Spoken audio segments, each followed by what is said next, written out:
One of the main reasons that entices people to credit cards in the first place is the promise of potentially getting the higher level of service known as first class or business class on flights, or maybe even something like the presidential suite at a hotel for free. What most people don't understand is that typically speaking, no matter how many points you accumulate, aspirational travel like this is hard to come by, if at all. What I'm more interested in is the possibility to travel the world for free, even if it is only possible in an economy seat or the most basic hotel room. And that's exactly something I was able to achieve for my parents so that they could rush back home meaning China, to visit my relatives for virtually $0 out of their own pockets. And the only credit card that I needed in order to make this happen is by signing up for the Capital One Venture X credit card, hitting the welcome bonus offer, using the card like a debit card all this time, and going through the flight award redemption process when my parents reached out. And make sure to stick to the end of this video where I'll be breaking down some additional redemptions that I've done this year and compare how much money I've saved in total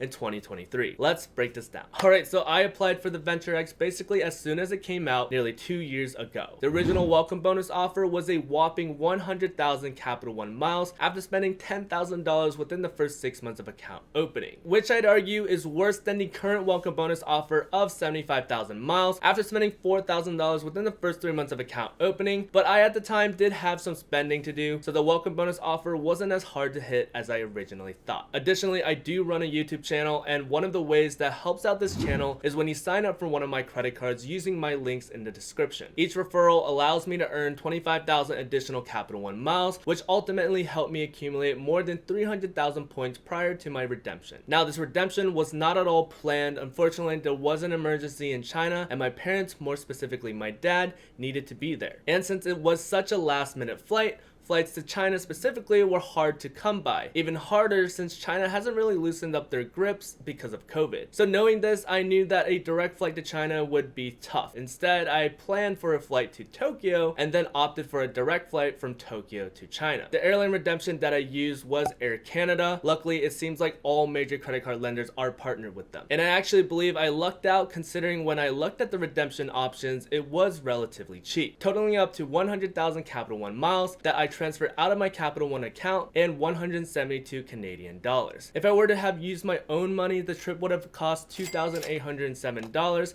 excluding taxes. So when doing the math, 172 Canadian dollars is roughly 125 US dollars, and then subtracting the $2,807 equals to $2,681.91 excluding taxes. Then I used the 100,000 Capital One miles for this redemption, translating to a value of 2.68 cents per point. Comparing that to the cashback value that you could have gotten for the 100,000 miles, which is limited to 1 cent per point value, you're looking at saving an additional $1,681.91 worth of value.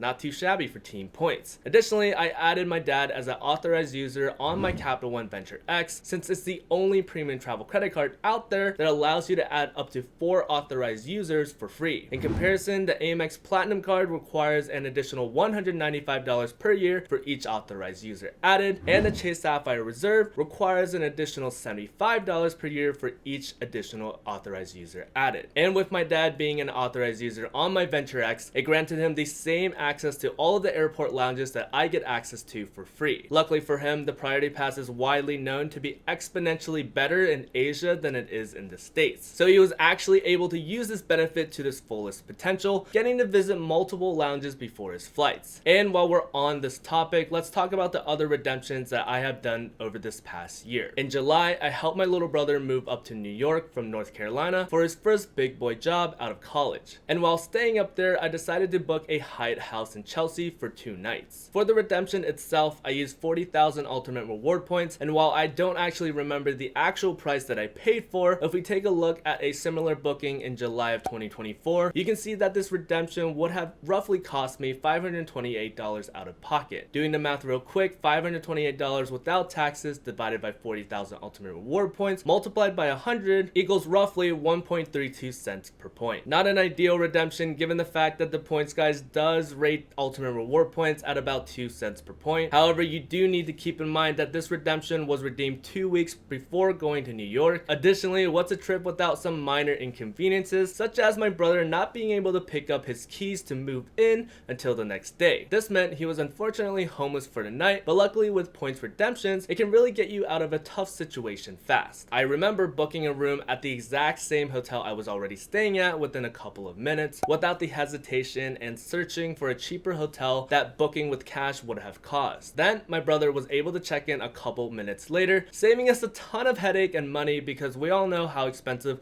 last minute bookings can be, especially if you're running on a tight budget. One of the main reasons as to why I prefer to be on team points than team cashback. And finally, again, comparing the cashback to points, we use a total of 60,000 ultimate reward points for a total of roughly $792 without taxes. Keep in mind that the price may vary on this redemption due to the fact that I redeemed 2 weeks prior, as well as having to book another room last minute. So the price might fluctuate, but this redemption roughly comes out to 1.32 cents per point without taxes. Still, we're saving an additional $192 if you were to use cashback only, which is only ever going to be valued at 1 cent per point. Another redemption with Hyatt that I was able to capitalize on was going to see one of my girlfriend's favorite artists, Joji, in Charlotte, North Carolina in November. For this redemption, I booked 2 Hyatt Place rooms in downtown Charlotte since my girlfriend and I were going, as well as some friends. The redemption itself for 2 nights was 60,000 points total, 15,000 points per night for 2 rooms. The hotel itself was extremely convenient because it was only 2 blocks away from the Spectrum Center where Joji was performing. In total, this redemption saved us nearly $900 with taxes and fees, and when doing the math, that's about a redemption value of 1.5 cents per point, which again isn't ideal considering Hyatt points are viewed at a value of 2 cents per point. But for me personally, as long as I'm getting more than 1 cent per point in value and not having to pay for the stay out of pocket, I'm happy. And when comparing team points to team cashback, I'm getting roughly $300 more value from using points rather than strictly redeeming for cashback. And finally, the last redemption I did for the year of 2023 was a Southwest redemption so that I could go back home for my mom's birthday. Unlike other transfer partners, there's not really any flexibility in how much value you can get with Southwest. For Southwest, it's pretty much set in stone, roughly 1.3 cents per point valuation, which unfortunately is also an old metric starting in 2024, where experts gave Southwest a new valuation of roughly 1.2 cents per point. But I'd say that's still considered okay, considering the fact that cashback is always limited to 1 cent per point. Ultimately, this trip would have cost $313.32 out of pocket, and with points, I was able to save an additional $73 in value if I was to do strictly cashback instead. And to wrap up this video, comparing team cashback to team points, because I'm on team points, I saved an additional $2,246.91 from points redemption than if I were to have converted all of these points I earned into cash back. And for the total amount that I saved over the past year on flights and hotels was $4,423.23 with the help of credit card points, spending my money as normally. If you need a clear-cut example of why credit card points are so valuable, there you go. And with that, thank you all so much for watching as always. Make sure to subscribe to the channel if you haven't already, and stay safe out there, everybody. Peace. Those of you out there that are new to the channel, hi, my name is Eric. I generally talk about everything credit card related, but more recently I've been making videos on broader financial topics such as these videos right here. The main goal for this channel is to provide informational and meaningful financial related content that everybody everywhere can enjoy. So again, if you'd like to support that dream, make sure to hit that subscribe button. And with that, thank you for watching as always. Until next time, everybody, stay safe out there. Peace.